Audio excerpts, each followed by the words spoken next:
저는 22살에 대학에 재학 중인 여자입니다. 요즘 제 소갈이를 하고 있던 문제가 있었는데 또래 친구들과만 얘기를 해보자니 주변에 결혼한 사람도 없고 결혼을 한 형제 자매를 둔 사람도 없어서 공감을 좀 얻고자 온라인의 힘을 좀 빌려보기로 했습니다. 저는 늦둥이 딸입니다. 그렇다고 저희 부모님께서 머리가 흰머리가 되신 나이에 저를 낳으신 건 아니고요.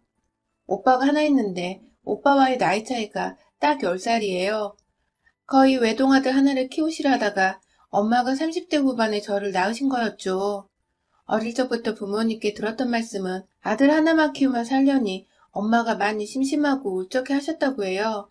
어느 성별의 자녀를 낳을지 아무 생각이 없으셨던 아빠와는 달리 엄마는 어릴 적부터 자신이나 자신의 배우자를 쏙 빼닮은 딸 하나를 낳아서 손에 끼고 다니고 싶어 하셨다고 합니다. 흔히 말하는 친구처럼 말이죠. 쇼핑도 함께 다니고 맛있는 음식도 먹으러 다니면서 그렇게 둘도 없는 친구를 만들어 보고 싶었다고 해요. 무슨 일이 있어도 오로지 내 편이 되어줄 피부치 말입니다. 하지만 오빠를 낳은 후에 급격하게 몸이 좋지 않았고 그럼에도 아이를 가져보려 했지만 때때로 되지 않아서 거의 체념하다시피 딸을 가지는 거 포기했었다고 해요. 나이도 계속 먹어가다 30대 후반이 되셔서는 이제 진짜로 안 되는 것보다 하셨다고 하고요. 그런데 이게 웬걸. 그렇게 모든 정성과 노력, 기대마저 다 체념을 한 채 아무 생각 없이 살던 와중에 제가 덜컥 생겨났다더군요. 저를 임신한 사실을 알고는 모든 걸 체념했던 저희 엄마는 결혼할 때보다 그리고 오빠를 처음 낳았을 때보다 더더욱 기뻐하셨다고 합니다. 좋아 죽겠다며 막 오빠를 들쳐업고는 거실을 뱅글뱅글 뛰어다니셨대요. 체념 후에 얻은 자식이라 그런지 엄마는 유난히 더 좋아를 하셨고 아빠는 또 행복해하는 엄마를 보면서 좋아를 하셨고 오빠는 또 그런 부모님의 훈훈한 모습을 보며 좋아라 했고 그렇게 온 가족이 저 하나 태어나는 것만 기대하며 엄마가 임신하신 동안 하루하루를 설렘과 행복으로 넘치는 날들로 채워갔다고 해요. 듣기만 해도 괜시리 기분이 좋아지죠. 그렇게 전 태어나고 나서도 한치의 의심도 없이 저희 가족들의 온갖 사랑을 받고 자랐습니다. 엄마를 쏙 빼닮은 제 외모 때문에 아빠도 엄마 미님이라며 딸바보가 되셔서 저를 꼭 옆에 붙여다리고 사셨고 딸을 그 누구보다 기다렸던 저희 엄마는 말할 것도 없으셨고요. 어린 나이에 오빠도 동생의 시기질도 할 법한데 우리 집에 찾아온 공주님이라면서 절 그렇게 챙기고 다녔대요. 동네 앞에 나가서 놀고 있으면 내 동생 누가 괴롭힐까봐 자기 학원도 안 가고 보초를 서고 있기도 했다네요. 물론 그건 자기가 진짜로 학원을 가기 싫어서 제 핑계를 대며 땡땡이를 친 거라고 나중에 이시직고를 했지만 말입니다. 아무튼 제가 하고 싶었던 말은 제가 정말 화목한 가정에서 나고 자랐다는 것이에요. 사랑을 듬뿍 퍼다주시니 저도 사랑을 늘 받기만 했지만 베푸는 것이 얼마나 상대를 기분 좋게 하고 또 나 스스로도 행복한 것인지 잘 알았고요. 그래서 또래 동성 친구들 사이에서도 늘 인기가 많았고 실제로 지금까지도 연락을 하며 지내며 힘들고 어려울 때 가장 먼저 찾는다고 자부하는 절친들만 해도 벌써 6명이 좋게 넘어요. 물론 친구 숫자로 저의 인성을 평가할 수는 절대 없는 것이지만 적어도 성격 파탄자는 아니라는 말씀은 자신있게 드릴 수 있네요. 고민 걱정이라고 할 것이 딱히 없었고 덕분에 학업에만 열중하면서 원하는 대학도 진학을 할 수 있었고 대학에 와서도 좋은 사람들 만나며 조금씩 제 꿈을 키워나갈 준비를 열심히 했습니다. 이제는 평범한 주변 또래들처럼 취업 고민도 슬슬 하기 시작했고 스펙의 압박을 받고는 있지만 지금껏 해온 것처럼 내 위치에서 꼼수 부리지 않고 내 일에 묵묵히 최선을 다하면 되지 않을까 싶어요. 하지만 최근 들어 이런 논리가 전혀 맞지 않는다는 생각이 들기 시작하더군요. 바로 결혼한 저희 오빠의 와이프, 제 새언니 때문입니다. 저희 오빠는 1년 전에 오빠의 친구가 주선한 소개팅을 통해서 지금의 새언니를 만났어요. 그 당시가 벌써 30이 넘었던 때이고 오빠는 진작부터 대학을 졸업하고 취업을 한 상태여서 재정적인 것부터 시작해 모든 게 다 안정권에 접어들었을 때였는데 유일하게 옆에 결혼할 사람이 없다는 게 흠이었던 때였어요. 저야 뭐 오빠가 결혼 안 하고 평생 철없는 저희 오빠로 남아주면 좋았지만 그래도 한편으로는 이 오빠가 어디 문제가 있어서 여자친구를 못 사귀고 있나 싶어서 부모님처럼 걱정을 하기도 했습니다. 오빠 스스로도 이제는 결혼을 해서 부모님처럼 행복하고 화목한 가정을 꾸려보고 싶다는 로망을 품고 있기도 했었는데 그런 와중에 새언니를 만나게 된 것이었죠. 결혼을 하고 싶다는 아주 적절한 타이밍의 말입니다. 그렇게 만난 두 사람은 연애를 하며 곧장 결혼을 준비했고 결국 진짜로 결혼에 골인을 했어요. 만약 오빠가 더 어릴 적에 결혼 생각이 없었을 때의 새언니를 만났더라면 진짜로 결혼까지 갔을까 싶을 만큼 제 눈에나 저희 부모님 눈에나 참 발랑 까진 여자였지만 오빠는 그저 결혼에 눈이 멀었고 또 오랜 기간 연애를 못해서 여자가 그리웠던 것 같습니다. 제가 새언니를 발랑 까진 여자라고 표현한 이유는 아니 글쎄 처음으로 저희 부모님이나 저나 새언니를 만나던 자리에 새언니가 1시간이나 지각을 한 겁니다. 저희 집으로 부르면 언니가 결혼 전부터 부담스러워할까봐 일부러 엄마가 바깥에서 고급 한정식 식당을 예약해 약속을 잡았는데요.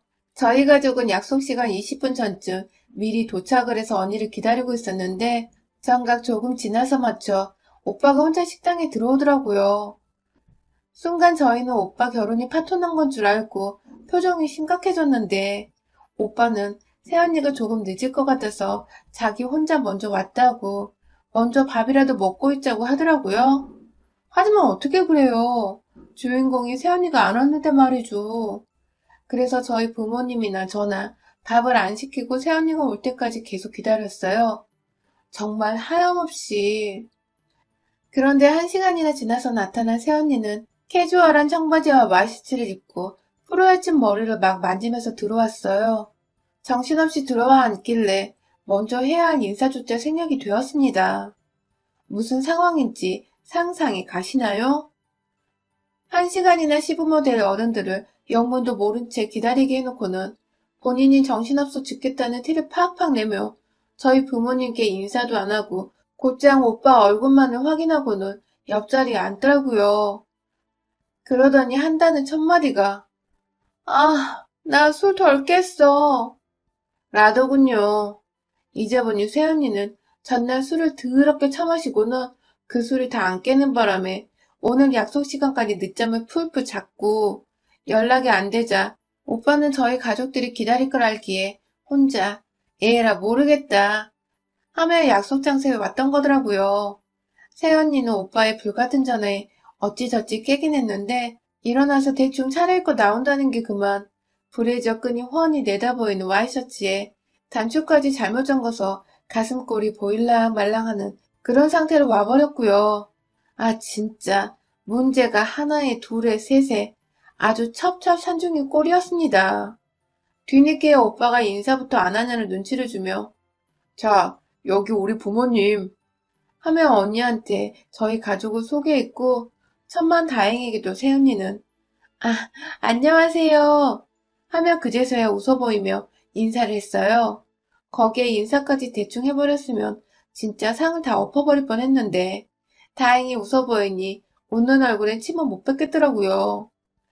그렇게 첫 만남이 썩 좋지 못했던 아니 최악했던 새언니를 만나고 나서 저는 더더욱 오빠가 결혼하는 것이 껄끄러워졌습니다.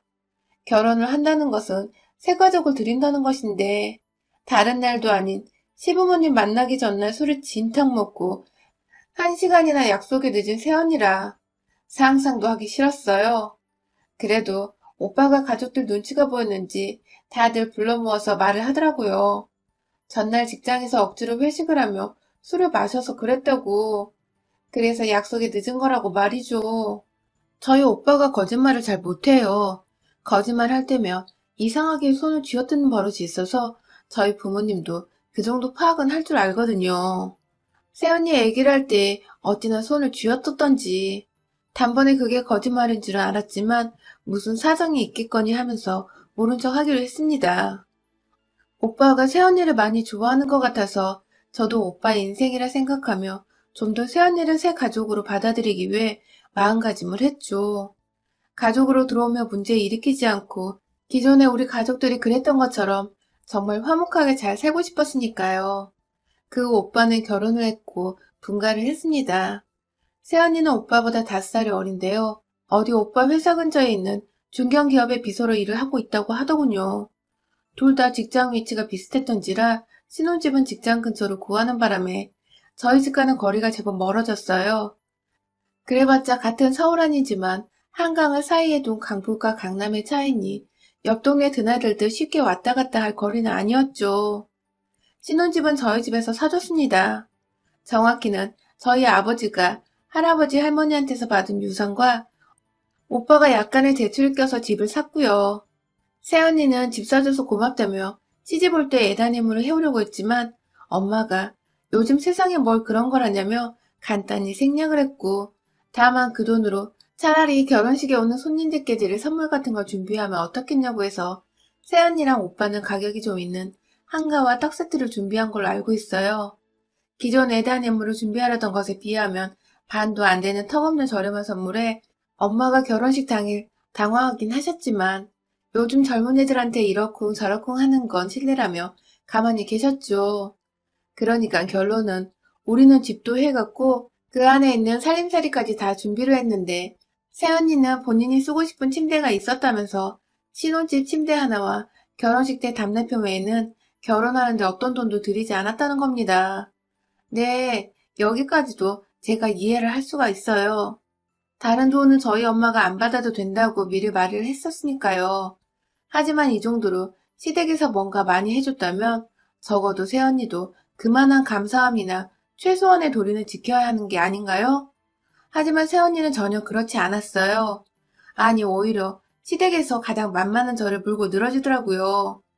결혼하고 나서 엄마는 새언니가 부담스러워할까봐 일체 전화를 하지 않으셨어요.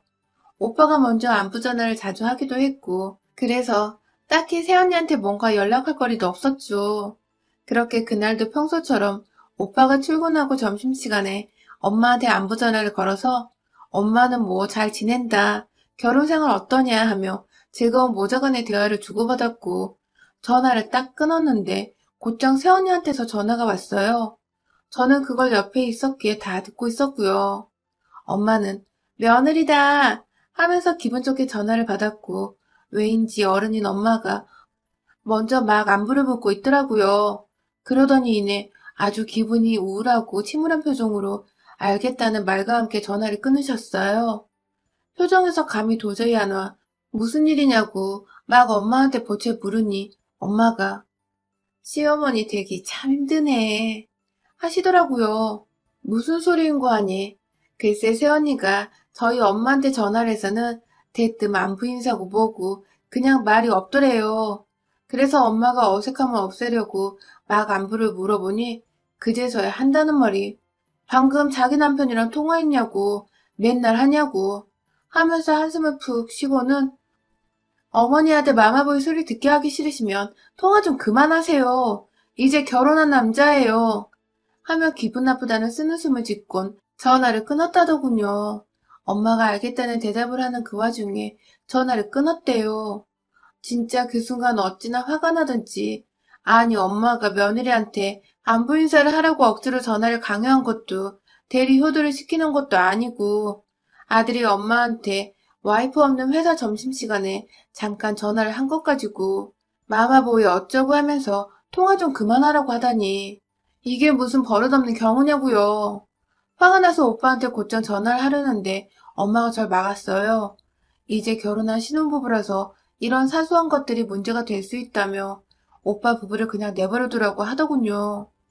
어처구니 없는 소리를 며느리한테 듣고서 아무 말도 하소연도 못하고 그냥 혼자 꿍쳐두시겠다는 우리 엄마. 정말 그 순간 새언니의 주둥이를 틀어막고 싶었지만 저도 참았습니다. 엄마가 하지 말라니까요. 이런 식으로 문제는 몇 달간 계속 이어져 왔어요. 당연히 가족 간의 왕래가 전혀 없었고요. 엄마가 오빠 전화를 안 받으니 오빠도 점점 전화를 뜸하게 했고 엄마는 혼자 소거리를 하시던 와중에 새언니가 오빠랑 함께 집에 찾아왔는데요. 그날은 저희 아빠 생신이셨어요. 그런데 누가 시아버지 생일날 며느리 밥상을 원한다고 먼저 말을 하지도 않았는데 자기가 혼자서 쓸데없이 기선제압을 하겠다는 식으로 아빠 생신날에도 1시간 정도는 약속 시간보다 늦게 왔더라고요. 다른 날도 아닌 결혼 후 처음으로 맞는 시아버지 생신인데 엄마랑 제가 밥을 기껏 차려놨더니 말이라도 도와주진 못할 망정 1시간이나 말도 없이 늦어서는 밥까지 다 식어버리게 만든 어마무시한 새언니. 급기야 손은 빈손이고 옆에서 오빠는 뭐에 대었는지 벌벌 떠는 표정을 하고는 새언니 눈치를 보며 집에 들어왔어요. 결국 그날 생일 케이크에 촛불을 부는 건 고사하고 새언니의 뾰루통한 표정 때문에 온 가족이 새언니 눈치를 보다 저는 결국 자리에서 먼저 일어났고 엄마와 아빠는 끝까지 분위기를 띄워보겠다며 되도 않는 농담을 던지고 웃어 보이다가 결국 새언니가 밥 다 드셨으면 가보겠다는 말을 남기곤 자리에서 일어나자 아빠는 무안해하며 그제서야 기분이 상하셨는지 그래 가라 라는 말씀을 남기곤 방 안으로 들어가시더군요. 엄마는 그런 아빠를 보며 또 중간에서 안절부절 못하시다가 새언니를 현관 밖까지 배웅하셨고요. 뭔가 새로 들어온 가족 때문에 그것도 A라곤 반말을 드신 가족 때문에 화목하다 본 가정이 다 눈칫밥에 체할 지경이었습니다. 한두 번도 아니고 시댁에서 시댁살이나 대리 효도를 강요한 것도 아닌데 한번 웃어 보이고 함께 즐거운 대화를 나누고 제 시간에 찾아와 기다리지도 않게 하는 게 그리 어려운 일이었을까요? 화가 나서 이번에 못 참겠더라고요. 오빠한테 바로 문자를 보냈습니다. 도대체 우리 가족이 뭘 그렇게 잘못했냐고. 저번에 전화하지 말라는 전화부터 시작해서 다른 날도 아닌 시아버지 생신날 혼자 굳은 표정으로 앉아있으면 어느 누가 식사 자리를 마음껏 즐길 수 있냐면서 오빠는 우리 집에서 그렇게 보고 배웠냐고 막 따졌습니다. 운전하고 있는 중이었는지 오빠는 답장이 없었어요. 그리고 나서 30분 뒤 오빠한테서 전화가 왔습니다. 저는 아직도 화가 풀리지 않았던 상황인지라 씩씩거리며 전화를 받았는데요. 아니 이건 오빠가 아니라 새언니더라고요. 뭘 잘했다고 저보다 더 씩씩거리며 전화를 해서는 네가 뭔데 내가 전화를 받지 말라 했다 뭐라 하며 그걸 고자질하냐고. 이거 완전 인성 쓰레기년 아니냐고. 신우이한테 년이란 말까지 붙여가며 막말하던 새언니. 급기야 너네 엄마가 너한테 말한 걸 니네 오빠한테 또 꼰지는 거냐며. 너나 니네 엄마나 입에 걸레인 건 딱 모녀네. 하면서 급기야 저희 엄마를 욕보이시고 자기 시어머니한테 너네 엄마라고 칭하면서 선을 넘어버리더라고요. 아, 순간 제가 도저히 못 참겠어서 야 이년아 너 어디야? 하면서 괴성을 질렀고 그 바람에 밖에서 부모님이 놀라 제 방으로 오셨는데 제가 씩씩거리면서 옷을 입고 걸쳐입고는 집 밖으로 나왔습니다. 너 거기 딱 기다려. 내가 니년 잡으러 간다. 하는 말과 함께 택시 타고 오빠네 집 가려고 카카오 택시까지 부르며 아파트 1층 현관 밖을 나가는 그때 그 순간 지하 주차장에서 아파트 단지 밖으로 나오는 그 입구에 익숙한 차 한 대가 서 있더라고요. 그리고 그 옆엔 익숙한 실루엣의 남자가 여자랑 말싸움을 하고 있었어요. 경비 아저씨가 그 옆에서 뜯어 말리고 있었고요. 네, 그건 바로 저희 오빠와 새언니였습니다. 상황을 보니 제가 보낸 문자를 오빠가 먼저 읽었고 새언니가 엄마한테 전화하지 말라는 소리를 한 것을 알게 된 오빠가 이대로는 집에 못 간다며 엄마한테 사과를 하라고 했나 보더라고요. 그러자 새언니는 제가 꼰지른 거라며 저한테 전화해서 지랄 발광했고 급기야 저희 엄마한테 너네 엄마라는 뻘소리를 짓거린 바람에 오빠는 진짜로 화가 나서 운전을 거부하고 거기에 그대로 차를 세워둔 채 차키까지 빼내고는 새언니를 차에서 내리게 했더라고요. 옆에서 새언니는 그제서야 뭔가 지가 쫄리는 게 있었는지 경비원까지 불러다가 오빠를 말려달라고. 추워 죽겠는데 밖에서 여자 혼자 세워둔다는 말로 중재를 요청 중이었고요. 사람들이 수군거리기 시작하고 모든 게 딱 우리 오빠가 잘못한 것처럼 보여지려는 그 모습. 가만히 있다간 오빠가 저 애이 밥 말아먹은 새언니한테 꼼짝없이 당하겠더군요. 그래서 나섰습니다. 제가 말이죠. 어릴 적 부모님으로부터 그리고 오빠로부터 받은 사랑과 헌신을 아주 풀코스로 갚아드리겠다는 사명감 하나로 야! 하는 굵직한 비명소리와 함께 새언니에게로 달려갔고 있는 힘껏 주먹을 쥔 채 그년의 볼따구를 향해 날라찼습니다. 제가 달려들던 순간부터 기겁을 하며 쫄아있던 새언니는 저한테 주먹 펀치를 받고는 아프다는 소리도 못 내고 주저앉았고 이내 저는 새언니의 묶은 머리까지 풀어헤쳐서는 머리털을 다 뽑아버리겠다는 심정으로 미친년처럼 발광을 했어요. 아주 머리를 쥐어 싸매고 뜯고 끌고. 그렇게 한 5분이 지났나? 옆에서 오빠랑 경비 아저씨가 말리시니 어찌저찌 진정은 했는데 새언니는 그대로 자빠져 있더라고요. 아직도 충격에 못 벗어나서 말이죠. 제가 그런 새언니 그리고 주변에 모인 주민들까지 모두 들으라고 말했습니다. 우리 엄마한테 아들 마마보이 소리 듣게 하고 싶지 않으면 다신 전화하지 말라고 한 거. 상견례부터 우리 아빠 생신날까지 1시간의 말도 없이 늦어서 어른들 기다리게 한 거. 급기야 혼자 뭐 이쁘다고 분위기 잡고 말도 안 해서 생신날 분위기 다 망친 거. 그리고 결정적으로 우리 엄마한테 너네 엄마라고 하며 입이 걸레라고 한 거. 다 사과하라며 새언니를 향해 울부짖으며 눈물도 몇 방울 흘려줬습니다. 옆에서 주민들은 폭행하는 제가 진상인 줄 알았다가 모든 사실을 알고 난 후 제 편을 들며 급 반전인 상황에 더욱 흥미를 가지기 시작했어요. 급기야 저를 알고 저희 오빠를 아는 일부 주민들은 저 가족들 얼마나 화목하게 잘 지내던 가족인데 하면서 저희 집엔 원래 문제가 없었고 새로 들어온 며느리가 문제네 하는 분위기를 조성해주기 시작했습니다. 온 주민들이 저희 편을 들자 오빠는 새언니를 향해 너 같은 애랑 도저히 못 살겠다며 이혼을 하자고 선포를 날렸어요. 그 순간 저는 주민들 사이에서 환호 소리도 들었죠. 그러자 이 상황에 본인이 할 것이라고는 무릎 꿇고 비는 것밖에 없다는 빠른 판단을 한 새언니. 사람들 앞에서 창피한 줄도 모르고 싹싹 빌더라고요. 아주 손이 발이 되도록 말이죠. 오빠는 일부러인지 그런 언니를 말리지 않고 몇 분 더 내버려뒀고 그런 후에야 저에게 살포시 눈빛을 보내곤 생각해보겠다는 대답과 함께 일어나라 하더군요. 그렇게 새언니는 오빠와 저 그리고 저희 아파트 주민들 앞에서 아주 진이 빠지도록 사과를 했고 그렇게 추위 속에서 무릎까지 꿇다가 오빠의 말 한마디에 겨우 일어나 차를 타고 오빠와 함께 집으로 돌아갔습니다. 그날 후 엄마는 주민들한테서 얘기를 곧장 전해 들으셨는지 그래서 내심 속에 쌓인 게 풀리셨는지 다시금 웃음을 되찾으셨어요. 아빠도 티는 못 내시지만 며느리 홍군형은 딸내미가 내줬다면서 저한테 괜히 사고 싶은 거 없냐고 용돈 쓰라며 20만 원을 쥐어주시더라고요. 새언니는 그날부터 저희 엄마한테 자기가 먼저 안부 인사를 해옵니다. 생일날 죄송했다며 다시 밥을 먹자고 이번엔 자기 집으로 오래요. 결혼하고 한참이 지나서야 집들이를 하겠다며 이제서야 그 집을 사준 저희 부모님을 집에 초대했더군요. 뭐 어찌되었든 이렇게라도 새언니 버릇 똑똑히 고쳐내고 저희 부모님을 시부모님 대하듯 행동하는 모습을 보이니 다행입니다. 아주. 언제든지 이혼하고 혼자 팽당하게 만들 수 있다는 걸 아는지 새언니는 이제 완전히 정과 다른 사람이 되어 저희 집에 살뜰하게 자랍니다. 오빠도 이제는 알아서 먼저 새언니가 또 이상한 말 한 거 없냐고 엄마랑 저한테 전화를 해서 물어보고 있고요. 이런 관심과 갑작스러운 사랑이 부담스럽지만 뭐 당분간은 이런 대우를 좀 즐기면서 그간 새언니한테서 속 끓였던 거 조금이라도 보상을 받아보려고요.